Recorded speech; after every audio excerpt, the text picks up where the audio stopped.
अगला प्रश्न है, चंद्रमा तथा ब्राह्मण के लिए एक शब्द है। यहाँ पर हमें पहचानना है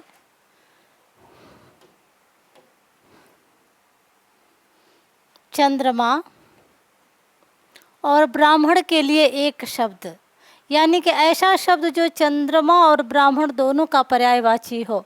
ऑप्शंस हैं आपके सोम, द्विज, वर्ण, श्रेष्ठ। चंद्रमा और ब्राह्मण के लिए एक शब्द है। सोम है, द्विज है, वर्ण है और श्रेष्ठ है। यूपीपीसीएस प्री एग्ज़ाम 2018 में आया हुआ प्रश्न है। चूँकि चंद्रमा को हम सोम भी कहते हैं, लेकिन हम ब्राह्मण को सोम नहीं कहते हैं, लेकिन द्विज जो है हम चंद्रमा को भी कहते हैं और द्विज हम ब्राह्मण को भी कहते हैं। तो ऑप्शन आपका दूसरा वाला सही हो जाएगा, द्विज। अगला प्रश्न है, अवगुंठन का अर्थ है। अवगुंठन शब्द है, ये आप समझ नहीं सकते हैं अवगुंठन क्या होता है, काफ़ी टफ है ये शब्द। अवगुंठन का अर्थ घूंघट होगा, अंगूठा होगा, गांठ बांधना होगा या फिर होगा गूंथना। गांठ। तो अवगुंठन का अर्थ होता है घूंघट। यूपीपीसीएस प्री एग्जाम 2017 में आया हुआ यह प्रश्न है। अगला प्रश्न है, दैवज्ञ का अर्थ है। दैवज्ञ का अर्थ समझना है हमें। किसे कहेंगे? देवता को कहेंगे, ज्योतिषी को कहेंगे, किन्नर को कहेंगे या फिर हम गंधर्व को कहेंगे। दैवज्ञ हम कहते हैं जिसे ईश्वर का ज्ञान हो, ईश्वर की बातों का ज्ञान हो, अर्थात हम ज्योतिषी को दैवज्ञ कहते हैं। अगला प्रश्न देखेंगे। अगला प्रश्न है, अनेकार्थी शब्द नाग। नाग का निम्नलिखित में से एक अर्थ है। यहाँ पे हमें बताना है, नाग शब्द का अर्थ बताना है। ऑप्शंस हैं आपके रथ, पारा, मोक्ष, हाथी। नाग हम किसे कहते हैं? तो ऑप्शन आपका चौथा सही हो जाएगा, हाथी को हम नाग भी कहते हैं। अगला प्रश्न है, नाग का अनेकार्थी शब्द नहीं है। यहाँ ध्यान देना है, नाग का अनेकार्थी शब्द जो नहीं है उसे पहचानना है। तो हाथी है, अभी हमने देखा कि हाथी को नाग भी कहते हैं। सांप को भी हम कहते हैं, सांप को भी हम क्या कहते हैं? नाग कहते हैं। पर्वत को भी हम कहते हैं। ये चौथा ऑप्शन आपका जो वचन है यही सही हो जाएगा, यानी कि नाग का अगर अनेकार्थी शब्द कोई नहीं है तो वचन नहीं है। अगला प्रश्न है, सारंग का अनेकार्थी शब्द नहीं है। यहाँ पर जो सारंग शब्द है इसका अनेकार्थी शब्द जो नहीं है उस पर फोकस करना है। तो सारंग सूर्य को कहते हैं, सिंह को भी कहते हैं, हिरण को भी कहते हैं। तो चौथा ऑप्शन आपका घना शब्द जो है यह नहीं होगा, बाकी तीनों जो है सारंग के पर्यायवाची होंगे। धवल का अनेकार्थी शब्द, धवल का अनेकार्थी शब्द आपको पहचानना है। ऑप्शंस हैं आपके आकाश, उजाला, संख्या, बादल। धवल का अनेकार्थी शब्द आपको पहचानना है। तो आकाश को अंबर कहेंगे, व्योम कहेंगे, नभ कहेंगे। उजाला जो है दूसरा जो ऑप्शन है वह धवल का जो है अनेकार्थी शब्द हो जाएगा। अगला प्रश्न देखेंगे। अगला प्रश्न है, अब्ज का अर्थ नहीं है। यहाँ पे अब्ज का अर्थ जो नहीं है उस पे फोकस करना है। अब्ज का जो अर्थ नहीं है उस पे फोकस करना है। ऑप्शंस हैं आपके चंद्रमा, कमल, कपूर, आकार।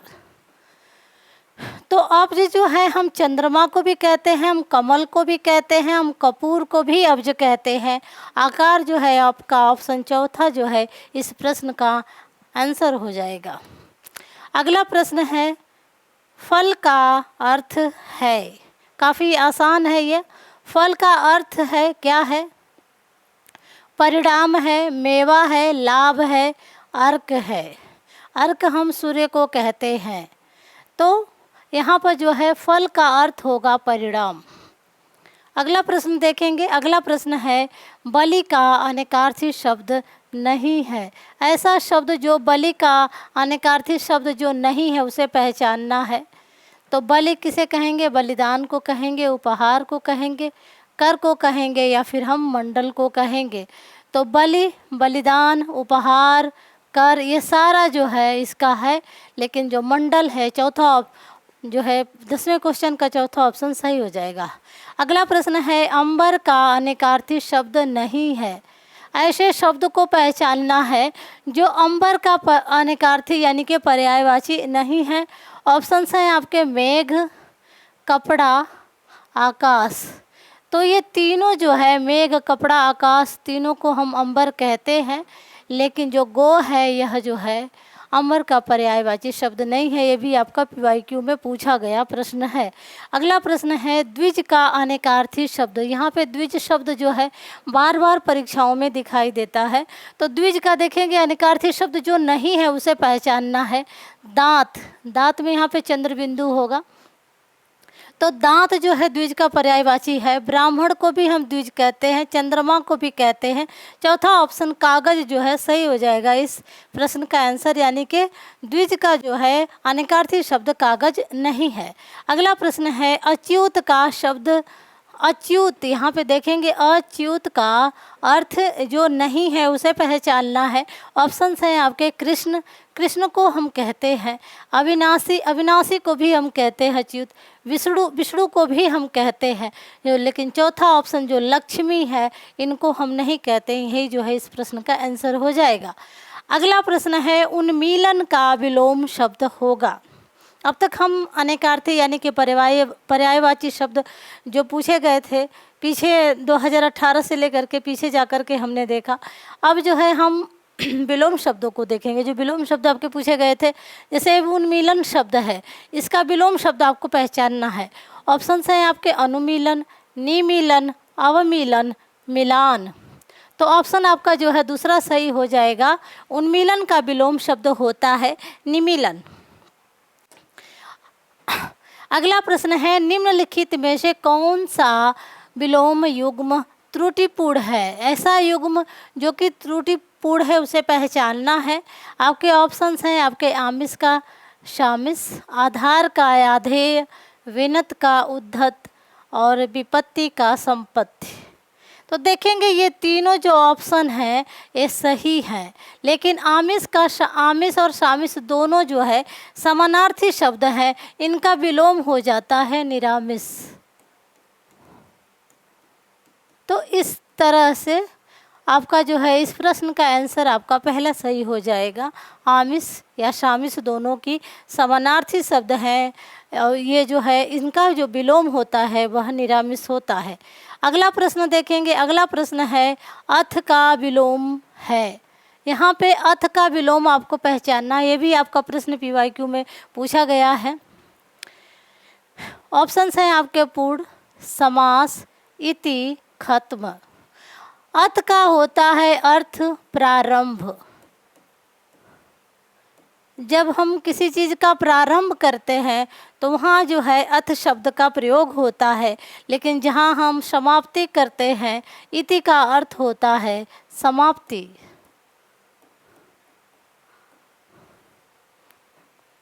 अगला प्रश्न हम देखेंगे। पूर्ण की अगर बात करें तो पूर्ण का विलोम शब्द हो जाएगा अपूर्ण। अगर हम बात करें समास की तो समास का हो जाएगा विग्रह। समास का हो जाएगा विग्रह या फिर हो जाएगी संधि। अगला प्रश्न देखेंगे। अगला प्रश्न है अभिज्ञ। अभिज्ञ का विलोम आपको पहचानना है। शब्द जो है आपका अभिज्ञ है, इसका विलोम हमें पहचानना है। ऑप्शंस हैं आपके अज्ञ, यज्ञ, प्रज्ञ, चतुर। अभिज्ञ मीन्स होता है ज्ञानी पुरुष जिसे विषयों का ज्ञान होता है। भिज्ञ, भिज्ञ भी इसका समानार्थी शब्द है, इसका भी अर्थ होता है ज्ञानी। और इसके अलावा जो है आपका एक और शब्द होता है विज्ञ।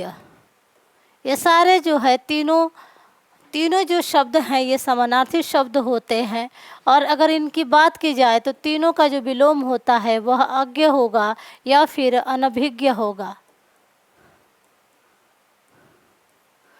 तीनों का अलग अलग तरीके से आपसे पूछा जा सकता है, या आपका जो है विज्ञ का अज्ञ पूछा जा सकता है, अभिज्ञ का अज्ञ पूछा जा सकता है, अभिज्ञ का अनभिज्ञ पूछा जा सकता है, विज्ञ का अनभिज्ञ पूछा जा सकता है। किसी भी तरीके से यह प्रश्न आपके सामने आ सकते हैं, तो इसे आप यहाँ पे ध्यान देंगे।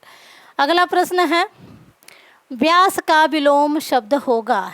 यहाँ पे आपको जो है व्यास शब्द का विलोम पहचानना होगा। यहाँ पे आपका अभी प्रश्न आया था समास, समास आया था। यहाँ पे समास आया था, तो देखेंगे समास और संधि के अलावा व्यास भी होता है। व्यास यहाँ पे आपको प्रश्न में दिखाई पड़ेगा। ये व्यास का विलोम शब्द क्या होगा? समास होगा, संश्लेषण होगा और संक्षेप होगा, लघु होगा। तो लघु का हो जाता है दीर्घ, लघु का दीर्घ हो जाता है, संक्षेप का विस्तार हो जाता है, संश्लेषण का विश्लेषण हो जाता है, और समास का जो है व्यास हो जाएगा। ऑप्शन पहला सही हो जाएगा। अगला प्रश्न देखेंगे। अगला प्रश्न है प्रच्छन्न। प्रच्छन्न शब्द है, इसका विलोम आपको पहचानना है। प्रच्छन्न शब्द का ऑप्शंस है आपके प्रत्यक्ष, प्रतिपन्न, प्रतिपक्ष, प्रतिपन्न, गौड़। तो प्रत्यक्ष की बात करें तो प्रत्यक्ष का विलोम शब्द हो जाएगा अप्रत्यक्ष। प्रतिपक्ष का छोड़ देते हैं। प्रच्छन्न का विलोम शब्द प्रतिपन्न हो जाएगा, और गौड़ का हो जाएगा प्रमुख हो जाएगा, या फिर हो जाएगा मुख्य। अगले प्रश्न को देखते हैं। अगला प्रश्न है अनुरक्त शब्द का विलोम शब्द आपको पहचानना है। अनुरक्त शब्द है और इसका विलोम शब्द आपको पहचानना। ऑप्शंस है आपके अनुराक्त, अनुरक्त, अनुरक्ति। सॉरी, ये जो है आपको अनुरक्त की जगह आप इसे विरक्त कर लीजिए, यह जो है मिस्टेक हो गया है। अनुरक्ति और विरक्ति, तो देखेंगे तो अनुरक्ति और विरक्ति दोनों एक दूसरे के विलोम हो जा रहे हैं। उसी हिसाब से अनुरोक्त और विरक्त जो है एक दूसरे के विलोम हो जा रहे हैं। ऑप्शन दूसरा वाला सही हो जाएगा। अगला प्रश्न देखेंगे। अगला प्रश्न है निम्नलिखित में से किस शब्द की वर्तनी अशुद्ध है। यहाँ पे ऐसे शब्द को पहचानना है जिसकी वर्तनी अशुद्ध है, यानी कि गलत है। तो विश्लेषण देखेंगे तो इसका वर्तनी सही है। ज्योत्सना की देखेंगे तो ये भी सही लिखा हुआ है। यहाँ पे ध्यान देंगे आधा त और आधा स होता है। प्रदर्शनी की बात करें तो ये भी आपका सही है। यहाँ पे जो चौथा ऑप्शन है अनधिकार, ये जो है गलत है। ये जो है अनधिकार लिखा जाता है, अनधिकार। ये जो है शुद्ध रूप होता है, अनाधिकार नहीं होगा। यूपीपीसीएस प्री एग्जाम 2017 में यह प्रश्न आया हुआ है। अगला प्रश्न है निम्नलिखित में से शुद्ध शब्द आपको पहचानना है। शुद्ध शब्द यानी कि ऐसा शब्द जो है जो कि शुद्ध है। तो कुमुदनी, कुमुदिनी, कुमुदीनी, कुमुदीनी। तो ऑप्शन आपका दूसरा वाला सही हो जाएगा। काफ़ी आसान है ये। अगला प्रश्न है किस शब्द की वर्तनी शुद्ध है। इसमें भी शुद्ध वर्तनी को ही पहचानना है। देखेंगे तो ये अधीन जो शब्द है ये गलत है, यह लिखा जाता है अधीन जो है यह इसका शुद्ध रूप होता है। व्यावहारिक, ये भी देखेंगे तो जो है गलत है, यह लिखा जाता है व्यावहारिक। यहाँ पर जो है आ की मात्रा नहीं है य में, इसलिए ये भी गलत है। मिष्ठान, मिष्ठान नहीं होता है, यह शब्द लिखा जाता है मिष्टान होता है। मिठाई से भले ये शब्द बनता है, लेकिन यहाँ पे ध्यान देंगे ठ नहीं होगा, ट होता है। तो ऑप्शन आपका जो है अत्यधिक काफ़ी सरल है, ये चौथा ऑप्शन सही हो जाएगा। अगला प्रश्न है शुद्ध वर्तनी वाले शब्द। शुद्ध वर्तनी वाले शब्द का चयन करना है आपको। इसमें भी जो है आपको जो सही शब्द है, शुद्ध शब्द है, उसे पहचानना है। ऑप्शंस हैं आपके अंत्याक्षरी, पूजनीय, तदोपरांत कवियत्री। तो देखेंगे तो ये जो है अंत्याक्षरी जो है ये सही हो जाएगा पहला ऑप्शन। पूजनीय जो है ऐसे लिखा जाता है और तदोपरांत जो है आपका लिखा जाता है तदुपरांत।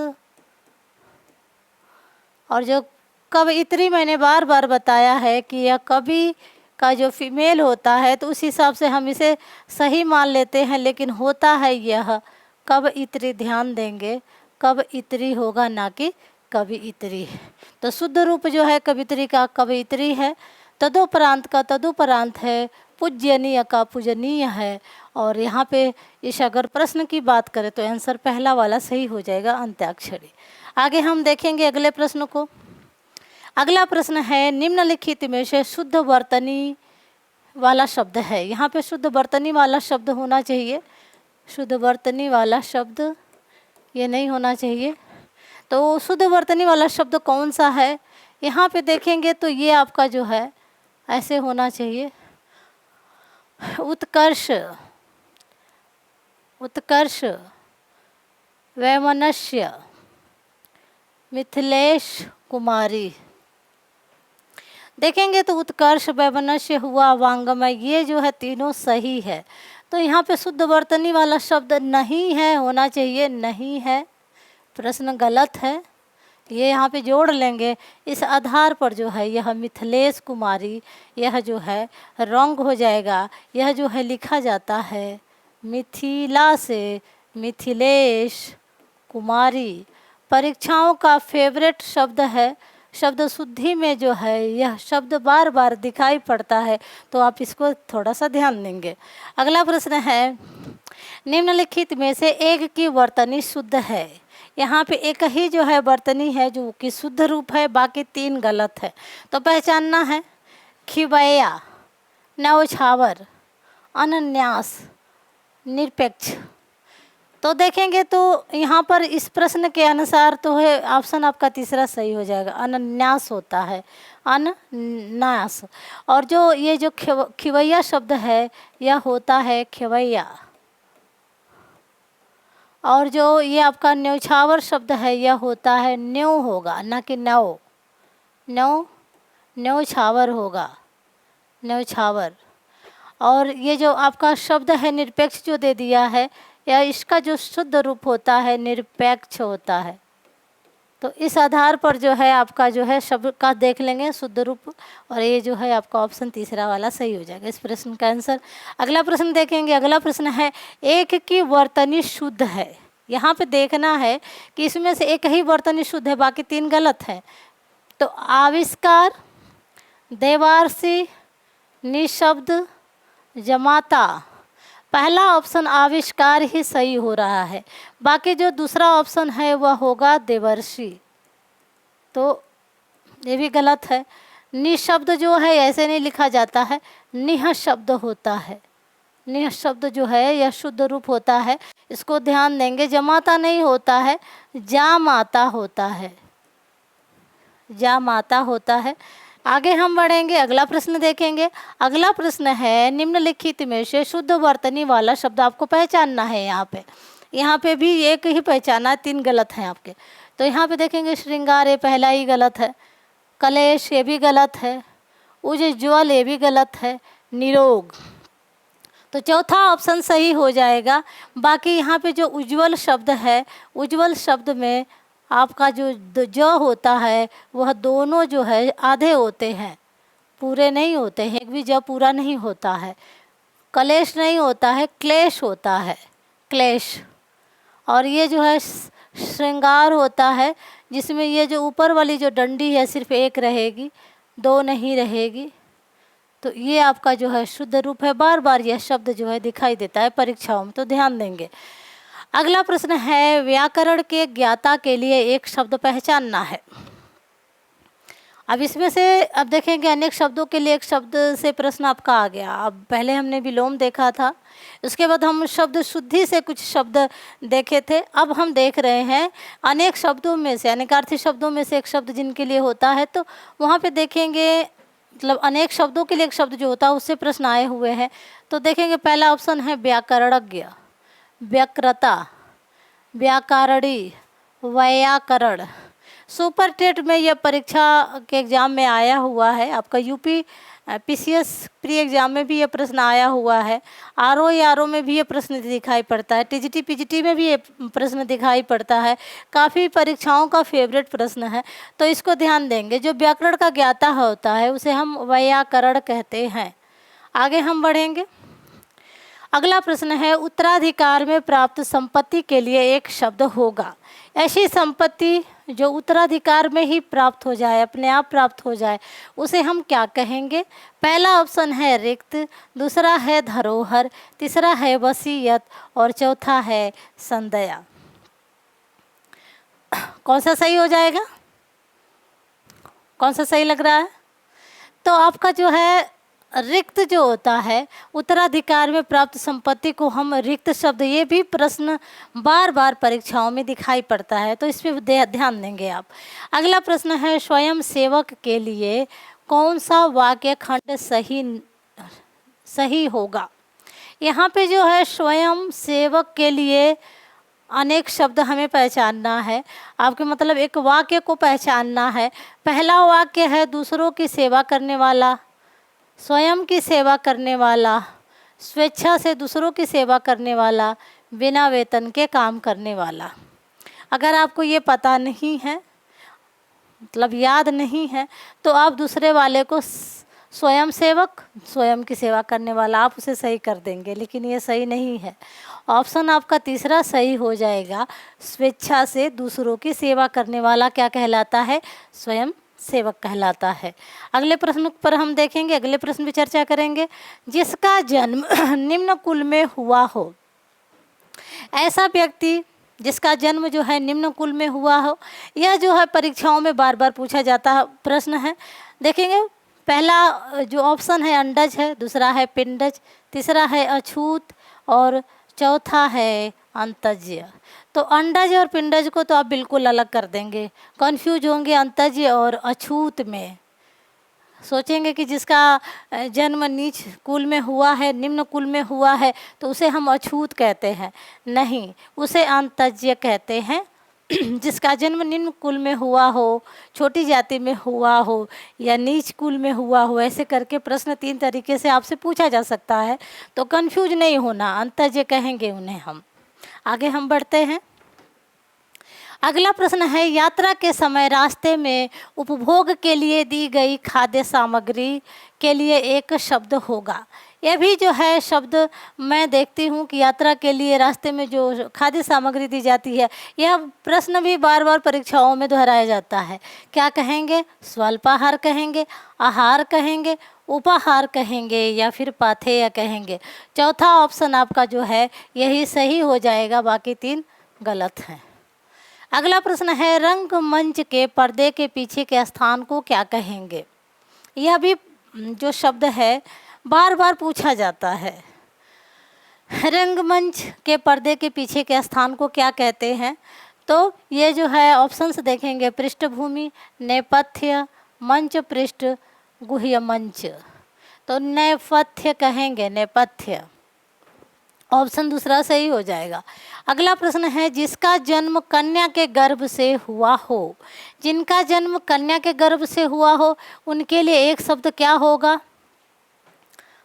यहाँ पे देखेंगे काफ़ी, कन्या के गर्भ से जन्मा हुआ कन्या पुत्र तो कहलाता ही है। ऐसे ऑप्शंस आएंगे आपके सामने तो आप कंफ्यूज होकर गलती करेंगे।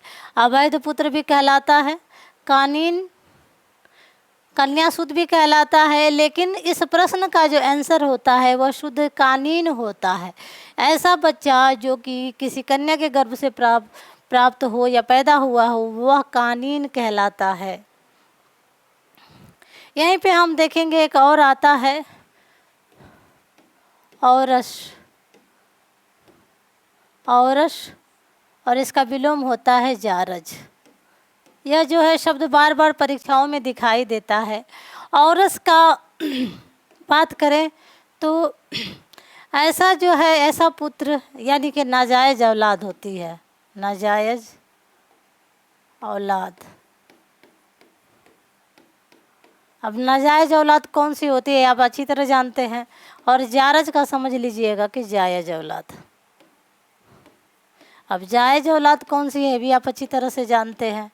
तो ये जो है शब्द परीक्षाओं में भी दिखाई पड़ेंगे आपके।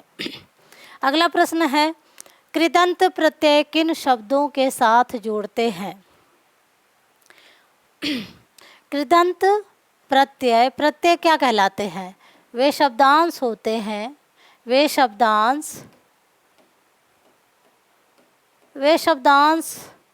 जो किसी भी शब्द के आगे लगकर उस शब्द के अर्थ में परिवर्तन कर देते हैं,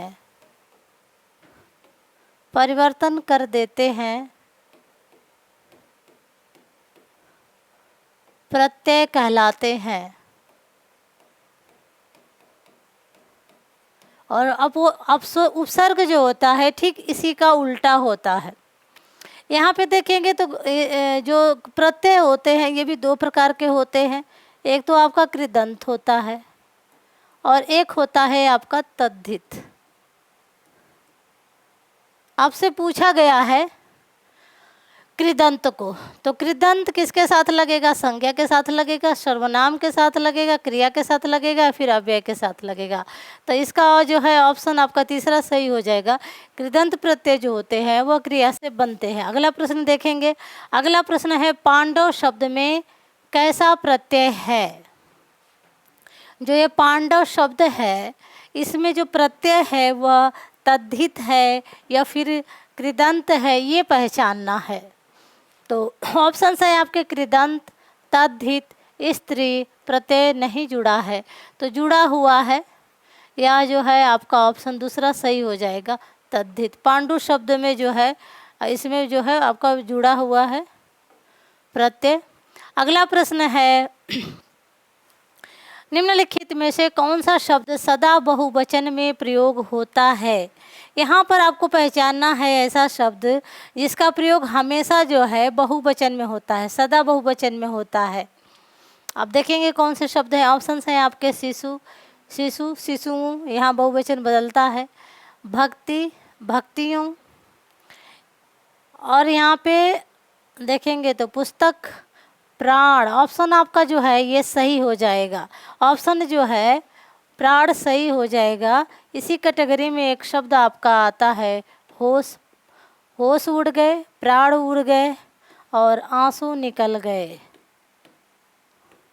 आंसू निकल गए। ये सारे जो है जो शब्द होते हैं परीक्षाओं में दिखाई देते हैं, या सदा जो है बहुवचन की कैटेगरी में आते हैं।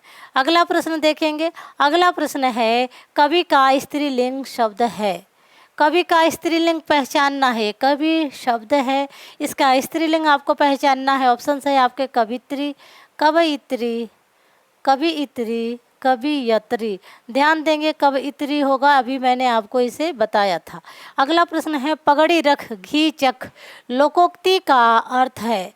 अब जो है यहाँ पर प्रश्न लोकोक्ति से आ गया, क्योंकि लोकोक्ति से भी प्रश्न आते हैं यूपीपीसीएस प्री एग्जाम में। देखेंगे यूपीपीसीएस प्री एग्जाम 2018 में पूछा गया प्रश्न है, पगड़ी रख घी चख।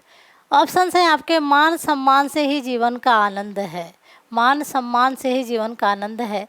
अगला ऑप्शन है, पढ़ लिख कर भी अनुभवहीन होना और निर्लज्ज होकर कुछ पाना और बदनामी से बुरा नेक नामी। तो ये ऑप्शन आपका तीसरा सही हो जाएगा, निर्लज्ज होकर यानी कि पगड़ी रख कर कुछ पाना, घी चखना। तो रिलेट करके देख लेंगे, ऑप्शन तीसरा सही हो जाएगा। अगला प्रश्न है, कलेजे पर सांप लौटना। सांप में जो है आपका यहाँ पे चंद्र बिंदु होगा, तो कलेजे पर सांप लौटना मुहावरे का अर्थ है। बार बार हम सुनते आए हैं, तो ये तो मुझे लगता है कि आप इसे सही कर लेंगे जल्दी से फटाफट। पहला ऑप्शन है दुखी होना, दूसरा ऑप्शन है ईर्ष्या से जल उठना, तीसरा ऑप्शन है दुश्मनी निकालना और चौथा ऑप्शन है दीनता प्रकट करना। ये 2017 यूपीपीसीएस प्री एग्जाम में पूछा गया प्रश्न है। कलेजे पर सांप लौटना मतलब ईर्ष्या से जल उठना। ऑप्शन आपका दूसरा सही हो जाएगा। अगला प्रश्न देखेंगे, आँखों में गड़ना। मुहावरा है आँखों में गड़ना। अब इसको पहचानना है, ऑप्शन कौन सा सही है। यह जो प्रश्न है यूपी पीसीएस प्री एग्जाम 2014 में आया हुआ प्रश्न है। ऑप्शन है आपके गौर से देखना, मन में खटकना, सहन ना कर पाना, वस्तु को पाने की उत्कट लालसा। आँखों में गड़ना, मन में खटकना, बात एक ही होती है, तो ऑप्शन आपका दो है दूसरा सही हो जाएगा। अगला प्रश्न है, आए थे हरि भजन को ओटन लगे कपास। इसका देखेंगे, आए थे हरि भजन को ओटन लगे कपास। बुजुर्गों द्वारा का बार बार ये जो है लोकोक्ति बोली जाती है, ये मुहावरा नहीं है, लोकोक्ति है। तो यहाँ देखेंगे, जो साधुओं की संगति छोड़ देना, ऑप्शन है साधुओं की संगति छोड़ देना, ये सही नहीं है। वांछित कार्य को छोड़कर अन्य कार्य में लग जाना, यही आपका सही है। मतलब जिस कार्य के लिए आप आए थे उस कार्य को छोड़ दिया, अन्य कार्य में लग गए आप। आए थे हरि भजन को ओटन लगे कपास, तो यहाँ रिलेट कर लेंगे, ऑप्शन दूसरा वाला सही हो जाएगा। भक्ति को छोड़कर व्यापार करने लगना, गृहस्थी के झंझटों में फंस जाना, सारे गलत हैं।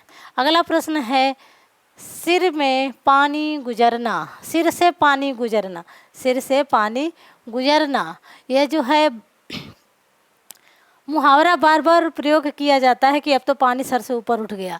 वही बात है यहाँ पे। ऑप्शन है आपके गहरे पानी में स्नान करना, सहनशीलता की सीमा टूट जाना, अच्छी प्रकार से सिर धोना, डूबने से बच जाना। तो सहनशीलता की जब सीमा पार हो जाती है तो वहाँ पानी जो है सर से ऊपर उठ जाता है। अगला प्रश्न देखेंगे। अगला प्रश्न है, कान का कच्चा होना। कुछ लोग होते हैं जो बिल्कुल कान के कच्चे होते हैं। इस मुहावरे का अर्थ हमें यहाँ पहचानना है। ऑप्शन है आपके बहरा होना, सुनी सुनाई बातों पर विश्वास करना, सभी पर अविश्वास करना, कम सुनाई देना, ये चार ऑप्शंस हैं। इसमें सटीक है कान का कच्चा होना, यानी कि सुनी सुनाई बातों पर जो विश्वास करता है वह जो है कान का कच्चा होता है। जब तक आप सही से पता ना करें तो सुनी सुनाई बातों पर विश्वास ना करें। अगला प्रश्न है, चिकना घड़ा होना। मेरा फेवरेट मुहावरा है ये, चिकना घड़ा होना। पहचानेंगे यहाँ पे, चिकना चुपड़ा होना, समृद्ध होना, निर्लज्ज होना, मधुर भाषी होना। ऑप्शन तीसरा सही हो जाएगा, निर्लज्ज होना। निर्लज्ज जो लोग निर्लज्ज होते हैं उन्हें हम क्या कहते हैं, चिकना घड़ा कहते हैं। अगला प्रश्न है, सब्ज बाग दिखाना। ऐसे बहुत सारे लोग हैं आपको मिलते होंगे जो आपको सब्ज बाग दिखाते होंगे। अब इस मुहावरे का अर्थ हमें पहचानना है। आप समझ गए होंगे, बाग में घूमने जाना पहला है ऑप्शन। दूसरा ऑप्शन है साग सब्जी पैदा करना, ये भी नहीं है। प्रलोभन देना, जो लोग प्रलोभन देते हैं, आपको लालच देते हैं, वो आपको क्या करते हैं, सब्ज बाग दिखाते हैं। तो ऑप्शन आपका तीसरा सही हो जाएगा। अगला प्रश्न देखेंगे। अगला प्रश्न है, खुदा गंजे को नाखून ना दे। खुदा गंजे को नाखून ना दे।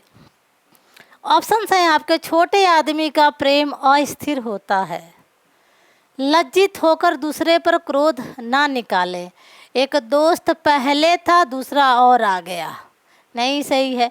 अत्याचारी को शक्ति नहीं मिलनी चाहिए, खुदा गंजे को नाखून ना दे।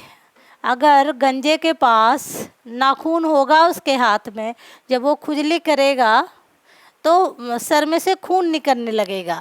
तो इस हिसाब से चौथा ऑप्शन जो है सही हो जाएगा। अगर कोई अत्याचारी व्यक्ति है, अगर उसको पावर मिल गई या शक्ति मिल गई तो फिर क्या करेगा, पाप ही करेगा, अत्याचार ही करेगा, तो उसको पावर नहीं मिलनी चाहिए। ऑप्शन आपका चौथा सही हो जाएगा। अगला प्रश्न है, आँख के अंधे नाम नयन सुख। देखिए काफ़ी दिलचस्प मुहावरा है, आँख के अंधे नाम नयन सुख। तो ये काफ़ी आसान भी है, आप निकाल लेंगे इसे। देखेंगे पहला ऑप्शन है गुणों के विरुद्ध नाम का होना। बुद्धिहीन किंतु पर्याप्त धनवान।